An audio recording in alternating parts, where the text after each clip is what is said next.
everyone. Welcome to Vinay Teachers Tech and also welcome to Python Mastery Series. तो आज हम पढ़ने वाले हैं पाइथन का एक इम्पॉर्टेंट डेटा स्ट्रक्चर जिसको बोलते हैं डिक्शनरी। तो आज है हमारा पाइथन का लेक्चर नंबर 9 और हम इस सीरीज में काफी आगे आ चुके हैं। तो अगर आपने अभी तक इस प्लेलिस्ट को फॉलो नहीं किया है और आपको पाइथन का बिगनर से एडवांस लेवल तक जाना है, तो मैं आपसे रिक्वेस्ट करूंगा कि आप इस प्लेलिस्ट को जरूर फॉलो करें। और मैं दावे के साथ कह सकता हूं कि आपको पाइथन इतना इजी लगेगा कि आप तक यूट्यूब पे ऐसा कोई कंटेंट देखा नहीं होगा। तो बिना किसी टाइम वेस्ट किए हम बढ़ेंगे अपने मॉड्यूल नंबर 1 पे और हम देखेंगे कि आज के इस लेक्चर में हम क्या-क्या कवर करने वाले हैं। तो आज के इस लेक्चर में हम कवर करने वाले हैं what is a dictionary? Dictionary क्या है? How is a dictionary different from list and tuples? तो एक बार हम डिफरेंशिएट भी करेंगे जो अदर डेटा स्ट्रक्चर प्रेजेंट है पाइथन में उसको डिक्शनरी के साथ। फिर हम डिक्शनरी बनाते कैसे हैं? डिक्शनरी के एलिमेंट को एक्सेस कैसे करते हैं? डिक्शनरी में कोई आइटम ऐड कैसे करते हैं, अपडेट कैसे करते हैं, किसी आइटम को रिमूव कैसे करते हैं, डिक्शनरी के कुछ मेथड्स को देखेंगे, फिर हम देखेंगे नेस्टेड डिक्शनरी के कॉन्सेप्ट को, डिक्शनरी कंप्रेहेंशन और कुछ ट्रिक्स जिसको मैं बेस्ट प्रैक्टिस इसलिए बोलता हूँ कि वो ट्रिक्स ही हैं, मतलब यूजुअली लोगों को पता नहीं होता है। तो विदाउट टाइम वेस्ट किए हम चलेंगे अपने जुपिटर नोटबुक पे और ये है हमारा लेक्चर नंबर 9। तो हम क्रिएट करेंगे अपना नोटबुक और लिखेंगे पाइथन लेक्चर 9। ओके, तो हमने इसको करा दिया सेव। ओके, तो आज हम क्या पढ़ने वाले हैं? तो हम पढ़ने वाले हैं डिक्शनरी। तो हम लिख लेते हैं डिक्शनरी। तो जो सबसे पहले क्वेश्चन आता है डिक्शनरी में कि डिक्शनरी होती क्या है, तो डेफिनेशन वाइज हम समझ लेते हैं। In Python a dictionary is a collection of की वैल्यू पेयर्स। मतलब डिक्शनरी डेटा स्ट्रक्चर क्या है? एक कलेक्शन है। किस चीज का कलेक्शन है जी? की और वैल्यू का। अच्छा, सपोज करो आप मार्केट गए और एक ऑक्सफोर्ड की डिक्शनरी खरीद के लाए। उसमें क्या होता है? एक वर्ड होता है, उसका कुछ मीनिंग होता है। बिल्कुल सेम ये डिक्शनरी उसी तरह से काम करता है कि इसमें एक की है और उसकी कुछ वैल्यू है। तो की को हम एज अ वर्ड ले सकते हैं और वैल्यू को हम मीनिंग ले सकते हैं। इतना सिंपल है डिक्शनरी। तो एक डिक्शनरी बनाते हैं एंड देन उसको हम देखेंगे प्रिंट करा के। तो हमने लिखा स्टूडेंट स्टूडेंट और अब हम बनाना चालू करेंगे अपना डिक्शनरी। तो मैंने नेम दिया स्टूडेंट को। क्या नेम दूं? कौन है सबसे अच्छा बच्चा यहाँ पे? ओके, सॉरी, सबसे अच्छा बच्चा कौन है यहाँ पे? सबसे अच्छा बच्चा मैं हूँ, विनय। ओके, अब नेम दे दिया हमने। चलो कुछ एज दे देते हैं जी। एज भी दे देते हैं। तो विनय की एज कितनी है? ये क्या हुआ जी? विनय की एज कितनी है? नहीं, कुछ तो गड़बड़ हुआ ना। क्या गड़बड़ हुआ? एक सेकंड। ठीक है, फिर से बना लेते हैं नेम। ये क्या हो रहा है? गायब क्यों हो जा रहे हो सर? आई डोंट नो ये क्या इशू है जुपिटर के साथ। मत करो जुपिटर जुपिटर। गोली बेटा मस्ती नहीं। ओके, ये पता नहीं क्या जुपिटर का चल रहा है जी। नेम विनय। अरे जुपिटर मान जा। जुपिटर मान नहीं रहा यार। एज एज लिया हमने। अरे मान जा जुपिटर भाई। एज 24 और कुछ डेटा ले लेते हैं इसमें। कोर्स सपोज दैट ले लेते हैं। तो जो मैं कोर्स मैंने किया है, कोर्स कोर्स तो मैंने किया है क्या? MCA। ये कुछ तो इशू चल रहा है जुपिटर के साथ, मेरे को नहीं पता। ओके, तो एक बार सबसे पहला काम हम लोग क्या करते हैं, टाइप प्रिंट करा लेते हैं। टाइप, ये एक बार इसको मैं रीस्टार्ट करूंगा अभी। Student, student, okay, okay, run करा के देखते हैं। तो ये क्या आ गया, ये आ गया क्लास डिक्शनरी, मतलब ये बता रहा है। एक बार इसको कर्नल को हम लोग रीस्टार्ट और क्लियर आउटपुट कर लेते हैं। ओके, होपफुली अब ये सही चलना चाहिए। तो ये आ गया कि जी जो हमारा डेटा स्ट्रक्चर है ये डिक्शनरी है। फिर हम लोग प्रिंट ही करा लेते हैं इसको। तो हम लोग प्रिंट करा के देखते हैं क्या होता है। रन कराया हमने, आया क्लास डिक्शनरी और ये डिक्शनरी प्रिंट हो गई। अब सपोज दैट हमको एक क्लास है जिसमें ऐसे नेम्स वगैरह हैं और हमें एक पर्टिकुलर चाहिए कि स्टूडेंट का नेम क्या है, मतलब की से हमको एक्सेस करना है वैल्यू को। तो हम यहाँ पे लिखेंगे, हम क्या लिखेंगे यहाँ पे कि नेम। अरे ये कुछ तो इशू चल रहा है यार जुपिटर के साथ। देखते हैं क्या हो गया। इनकम्प्लीट इनपुट, ओके, हाँ, नेम से हमने की को कॉल किया तो वैल्यू कॉल हो गई। तो ये तो था हमारा थोड़ा सा बेसिक सा कॉन्सेप्ट।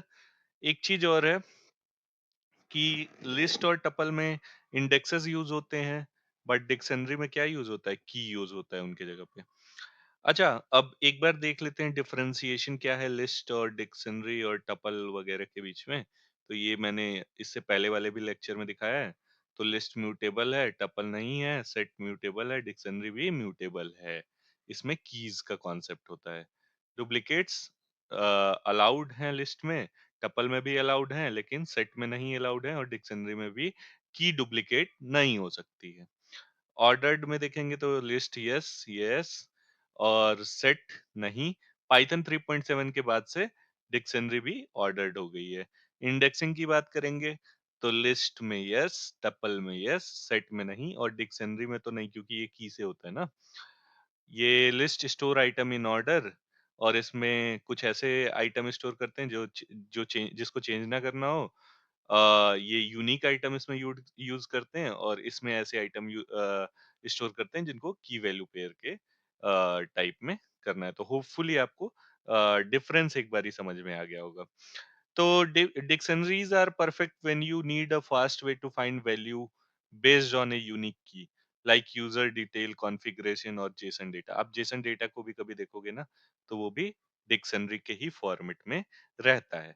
ओके, तो क्रिएटिंग एंड एक्सेसिंग के बारे में देख लेते हैं। एक डिक्शनरी बनाते हैं हम पहले। ये होपफुली ढंग से चले। जुपिटर कुछ बीटी दे रहा है। पर्सन की एक डिक्शनरी बनाते हैं। हमने दिया नेम।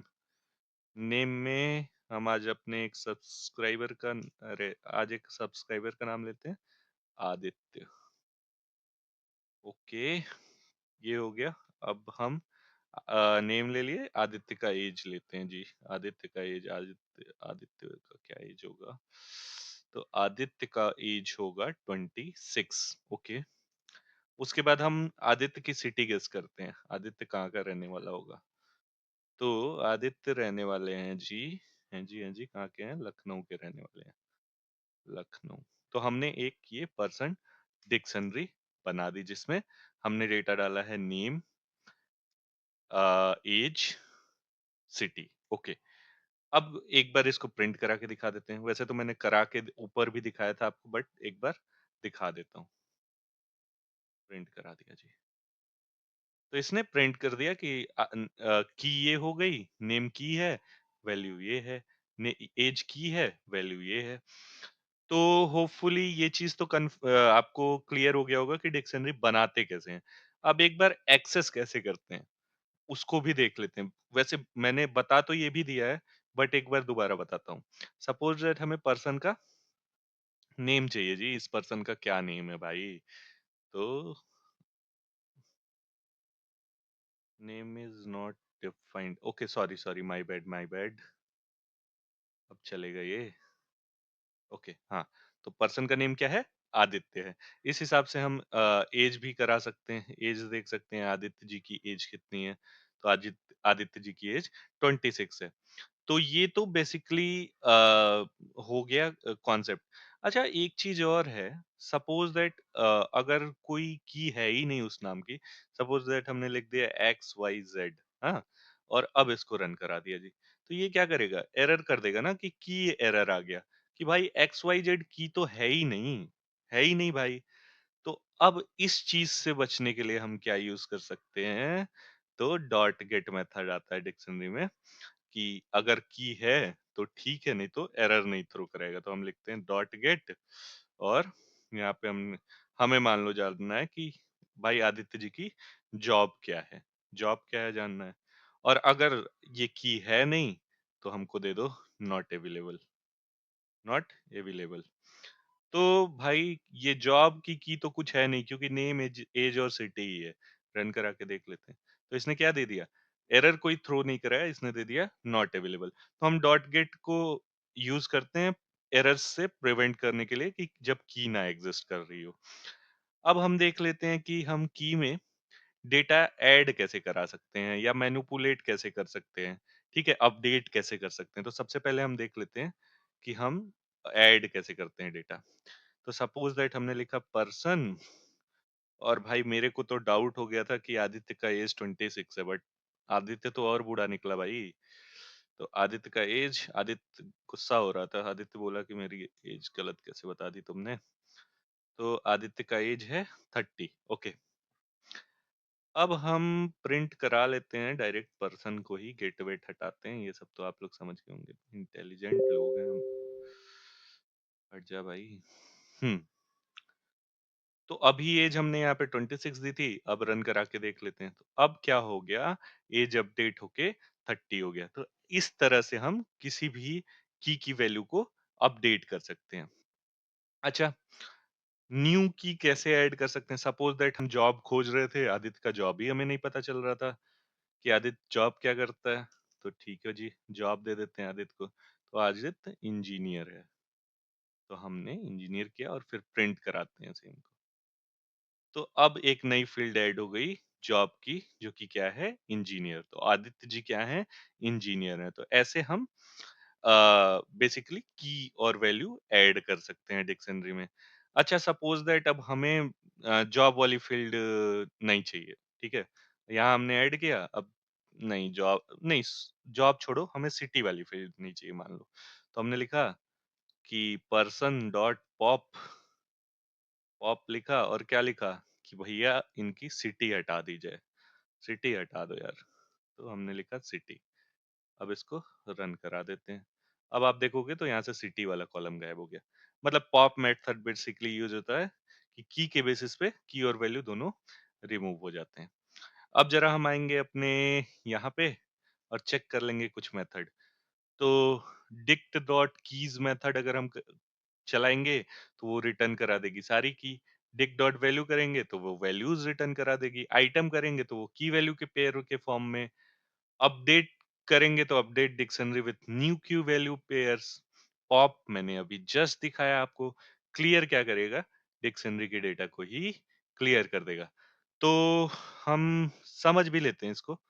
हम कॉपी करते हैं ये सेम पर्सन वाला टेबल, कंट्रोल सी किया हमने, पेस्ट कराते हैं जी। सेम पर्सन वाला टेबल हमने कॉपी किया, थोड़ा सा नीचे आते हैं और लिखा प्रिंट, प्रिंट कराया, और पर्सन, पर्सन में कितनी कीज हैं आप सबको प्रिंट करा दो, ऐसा मैंने इनको पाइथन बाबा को कमांड दे दिया।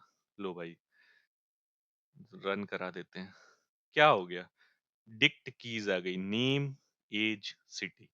तो जितनी कीज थी वो प्रिंट हो गई।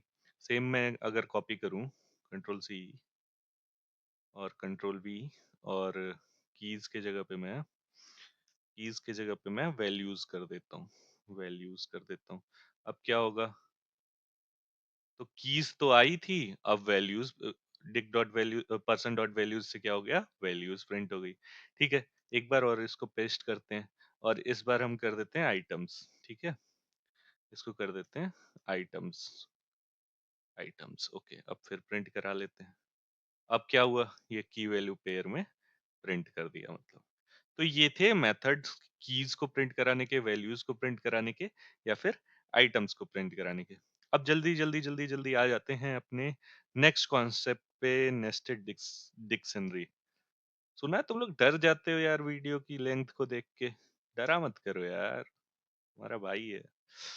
तो सपोज दैट हमारे पास एक टेबल है, मतलब हमें, हमारा एक स्कूल है, हमारे स्कूल में 2 बच्चे पढ़ते हैं, हमें उनका मतलब 2 से ज़्यादा भी हो सकते हैं, बट हमें उनका डेटा स्टोर कराना है कि भाई ये 101 वाला जो एक बच्चा है, इसका डेटा हमें स्टोर कराना है। तो मतलब नेस्टेड डिक्शनरी का मतलब होता है कि डिक्शनरी के अंदर डिक्शनरी बनाना। तो अब देखते हैं नेम क्या है, तो नेम हम सेम यूज़ कर लेते हैं, आदित्य। अच्छा, ओके। उसके बाद हम कुछ और मार्क्स मार्क्स स्टोर करा लेते हैं, ज़्यादा फील्ड नहीं लेंगे। मार्क्स, तो आदित्य पढ़ने में बहुत बेकार है, तो आदित्य को मिले 33 पासिंग मार्क्स, ओके। अब आए हम नीचे, रोल नंबर 102, 102, और एक स्पेस लिया, फिर हमने लिखा नेम, और अब यहाँ पे कर देते हैं अंकुर। तो अंकुर जी हो गए, और फिर इनका मार्क्स, अंकुर जी पढ़ने में अच्छे हैं, 89 नंबर मिला इनको आउट ऑफ 100। तो ठीक है, ये हो गया। सपोज दैट कई सारे स्टूडेंट हैं, उनका डिटेल। अब हमको क्या है कि मुझे चाहिए कि भाई मेरा तो स्कूल है, मेरे को रोल नंबर के हिसाब से और स्टूडेंट का डिटेल मिल जाए। तो हम लिखेंगे प्रिंट, और लिखेंगे स्टूडेंट्स, स्टूडेंट्स, और हमको तो स्टूडेंट किसका चाहिए पहले, तो हमको चाहिए आदित्य। आदित्य बहुत गधा बच्चा है, उसी का चाहिए 101। अरे आदित्य भाई बुरा मत मानना, 101। और 101 रोल नंबर वाले का नाम क्या है भाई, चलो हमको नाम दो पहले। क्या हो गया, ओ सॉरी, मैंने एक कॉमा मिस किया है यहाँ पे, यस। तो मैंने 101 का नेम क्या है, तो आदित्य आ गया। अच्छा चलो भाई, नाम तो जान लिए, मार्क्स जान लेते हैं भैया आदित्य के कितने हैं। Oh my God, Aditya 100 out of 33 सिर्फ, फेल है भाई। ठीक है, तो बेसिकली कहने का कॉन्सेप्ट ये था कि स्टूडेंट बहुत सारे हो सकते हैं। सपोज दैट 101, 102, 103, 104, मतलब हजारों में स्टूडेंट हो सकते हैं। हम उनके डेटा को ऐसे स्टोर करा सकते हैं और फिर एक्सेस कर सकते हैं। सपोज दैट अब हमको 102 के मार्क्स के बारे में डिटेल चाहिए, 102 के मार्क्स के बारे में डिटेल चाहिए, तो हम सिर्फ ऐसा कमांड रन कराएंगे, तो सारा डिटेल हमारे पास आ जाएगा। अभी तो हमने सिर्फ नेम मार्क्स, यहाँ पे हम और सारी फील्ड्स को ऐड कर सकते हैं कि बहुत सारी फील्ड्स यहाँ पे ऐड हो सकती हैं, जैसे क्लास, सेक्शन, और फिर स्ट्रीम, बहुत सारी फील्ड। तो बेसिकली आप समझ गए होंगे कि नेस्टेड डिक्शनरी कहाँ पे हम यूज कर सकते हैं। एक कॉन्सेप्ट और आ जाता है डिक्शनरी के अंदर। डिक्शनरी के अंदर कौन सा कॉन्सेप्ट आ जाता है, डिक्शनरी कंप्रेहेंशन, कंप्रेहेंशन। ओके, तो ये क्या है जी, तो we can create dictionary dynamically using dictionary comprehension. एक प्यारा सा एग्जांपल आपको दिखाता हूँ। सपोज दैट हमने लिया स्क्वायर्स, ओके। अब हम ये डिक्शनरी कंप्रेहेंशन का आपको दिखाते हैं। हमने लिखा नम, नम, और ये हम लोग एक्सपोनेंशियल के लिए यूज करते हैं, अगर आपको याद हो फॉर लूप का यूज किया, और लिखा नम इन रेंज, और हमने लिखा यहाँ पे 1 to 6। ठीक है, अब इसको पहले प्रिंट करा लेते हैं, फिर देखते हैं हुआ क्या, देखते हैं हुआ क्या भाई। क्या ऐसा कर दिया मैंने जो आपको समझ नहीं आ रहा है, ठीक है। तो मैंने कराया रन इसको। अब इसने क्या किया, अगर आप ध्यान दो, तो एक डिक्शनरी क्रिएट किया, रेंज 1 to 5 तक, और उसकी स्क्वायर वैल्यू प्रिंट करा दी। तो इसे बोलते हैं डिक्शनरी कंप्रेहेंशन। ये कॉन्सेप्ट लिस्ट में भी है, लिस्ट कंप्रेहेंशन नाम से। तो ये रेंज कहाँ से स्टार्ट होगा, मतलब पहला आएगा 1, 1 का स्क्वायर 1, फिर आएगा 2, 2 का स्क्वायर 4, और इसको ये इसी हिसाब से मतलब 6 तक डिफाइंड है तो 5 तक जाएगा और उसका स्क्वायर प्रिंट करा देगा। ओके। अब एक ट्रिक की बात हम लोग कर ही लेते हैं। ट्रिक क्या ये मतलब टिप्स बोल सकते हो आप, बट मैं बोलूंगा इसको ट्रिक्स। फ्लेक्स भी तो करना है, तो मैंने बनाया डिक्ट 1 इज इक्वल टू, मैंने लिखा ए और ए के अंदर वैल्यू डाली 1। ठीक है जी। फिर हमने लिखा बी, बी के अंदर वैल्यू क्या डाल दूं, 2 डाल दी मैंने। ठीक है। अब एक बना लेते हैं जल्दी से dict 2। Dict 2 is equals to, यहाँ मैंने डाला बी और बी को वैल्यू दे दी हमने 3 और फिर बनाया सी और सी को वैल्यू दे दी हमने 4। अच्छा, अब हमने क्या किया, हमने लिखा एम डिक्ट, मतलब मर्ज कर देते हैं भाई इस डिक्ट को। एम डिक्ट मतलब मर्ज डिक्ट। हमने लिखा डिक्ट 1, डिक्ट 1, डिक्ट 1 और डिक्ट 2। ठीक है। और अब हम प्रिंट करा देंगे एम डिक्ट को, थोड़ा सा ऊपर जाइए, प्रिंट करा देंगे एम डिक्ट को, एम डिक्ट को प्रिंट करा दो जी। ये देखो, ये क्या किया, इसने बेसिकली क्या किया, ओवरराइड कर दिया कॉमन कीज को। तो जो कॉमन कीज थी उसको ओवरराइड कर दिया और आउटपुट क्या आ गया कि ए की वैल्यू 1 है, बी की वैल्यू 3 है और सी की वैल्यू 4 है। तो ये एक ट्रिक कह लो या फिर एक टिप्स है या फिर एक मेथड है, जो भी आप कह लो। बट काफी लंबा वीडियो हो गया है। अगर आपको ये सीरीज पसंद आ रही हो तो मैं आपसे रिक्वेस्ट करूंगा कि आप अपने डाउट्स को कमेंट करो, वीडियो को शेयर करो, सब्सक्राइब करो, लाइक करो, फैला दो यार। मतलब ज्ञान है, ज्ञान को फैला दो, जितना फैलाओगे उतना पैसा कमाऊंगा मैं। ओके, मजाक से हट के, अगर आपको ये सीरीज पसंद आ रही हो तो please like share and comment this on this video. So आज के वीडियो के लिए बस इतना ही। साइनिंग ऑफ, मिलते हैं नेक्स्ट लेक्चर में।